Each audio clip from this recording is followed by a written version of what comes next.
Baik sahabat tani, bagaimana kabarnya? Bertemu lagi di channel Pak Tani. Kali ini semoga sahabat tani semua dalam keadaan sehat. Kemudian apapun yang sahabat tani tanam, semoga mendapatkan hasil yang maksimal. Sahabat tani, izinkan kami kembali berbagi pengalaman. Ini adalah tanaman cabai kami, jenis atau merek hal baru. Dan untuk perawatannya, kali ini kami akan melakukan penyemprotan untuk menanggulangi dan mencegah terjadinya penyakit, serangan hama, kemudian mempercepat pertumbuhan dari daun-daun serta menyuburkan tanaman. Nah, sahabat tani, obat apa yang kami gunakan, silakan disimak dengan baik. Mudah-mudahan apa yang kami bagikan bisa bermanfaat bagi sahabat tani semua. Nah, untuk perawatan dari cabai jenis ini itu sebenarnya tidak terlalu sulit, asalkan kita rutin lakukan penyemprotan dan pemberian pupuk yang pas sesuai dengan takaran. Untuk insektisida yang kami gunakan kali ini itu adalah insektisida Bamek 18 EC. Insektisida racun kontak dan lambung berbentuk pekatan dapat dimulsikan untuk menghilangkan hama pada tanaman. Nah, untuk dosis itulah 0,5 sampai 1 mili per liter airnya. Sahabat tani perlu perhatikan untuk jenis insektisida ini tidak perlu secara berlebihan, apalagi hanya untuk pencegahan. Jadi kami di sini hanya menggunakan sesuai dengan takaran yaitu 0,75. Jadi masih di bawah 1 mili per liternya. Nah, untuk tambahan fungisida, kami menggunakan fungisida Beyond M. Fungisida ini merupakan fungisida zat pengaktif tanaman yang bersifat sistemik dan kontak yang berbentuk tepung, warnanya coklat kekuningan, dapat disuspensikan untuk mengendalikan penyakit yang disebabkan oleh cendawan dan bakteri pada tanaman, baik itu cabai, kentang, kubis, dan tomat. Bahan aktifnya ada asibenzolar dan mancozeb. Jadi mancozeb terutama sangat diperlukan oleh tanaman cabai ketika musim penghujan untuk mencegah terjadinya busuk. Untuk takaran cukup 2 sendok makan per tangki.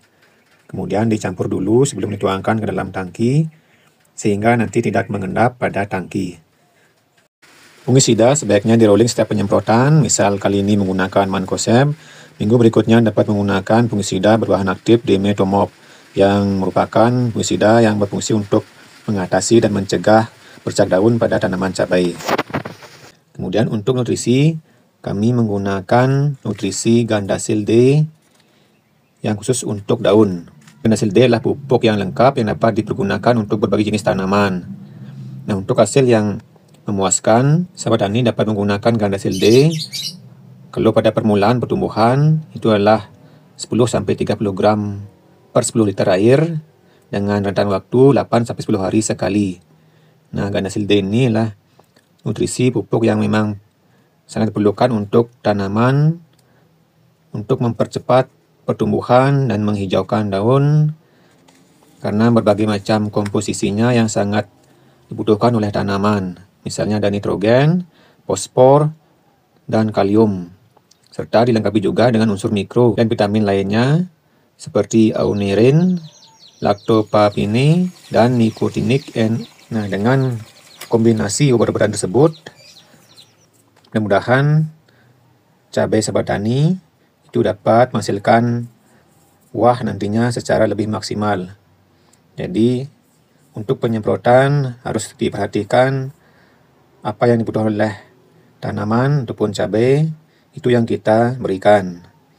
Nah, di fase vegetatif seperti ini, tanaman sangat rentan terhadap berbagai macam serangan penyakit, terutama trip dan busuk, sehingga pemilihan obat harus tepat sesuai dengan kondisi tanaman. Nah, seperti yang kami sampaikan, untuk fase ini harus dilengkapi pertama adalah insektisidanya yang tepat, seperti abamectin untuk mencegah trip, kemudian fungisidanya, terutama yang berbahan mancozeb untuk mencegah busuk baik batang, daun, ataupun akarnya karena musim penghujan, serta untuk menghijaukan daun dan menyuburkan tanaman, serta mencegah terjadinya bercak daun, perlu ditambahkan nutrisi. Nutrisi dapat disesuaikan dengan pilihan sahabat tani, dan untuk kali ini kami menggunakan Gandasil D khusus daun. Jadi dengan campuran beberapa obat tersebut, pemilihan obat yang tepat, tentu akan membuat tanaman kita itu lebih maksimal dalam pembungaan dan pembuahannya. Nah, untuk penyemprotan kami lakukan itu selang 7 hari sekali. Dan jika kondisi kurang bagus, seperti misalnya hujan yang terlalu sering, kami dapat memajukannya misalnya 3-4 hari sekali. Jadi sahabat tani semua, untuk perawatan tanaman cabai, kita harus lebih pintar, lebih cerdas dalam memilih obat yang tepat yang diperlukan oleh tanaman ataupun yang sesuai dengan hama yang menyerang tanaman. Pemilihan obat yang tepat tentu akan membuat menjadi kunci keberhasilan kita dalam merawat tanaman. Semoga apa yang kami bagikan ini bisa bermanfaat bagi sahabat tani semua. Jika ada hal-hal yang perlu sahabat tani tanyakan, bisa disampaikan di kolom komentar. Kurang lebihnya kami mohon maaf. Sampai bertemu di video berikutnya. Terima kasih, salam sehat untuk sahabat tani semua.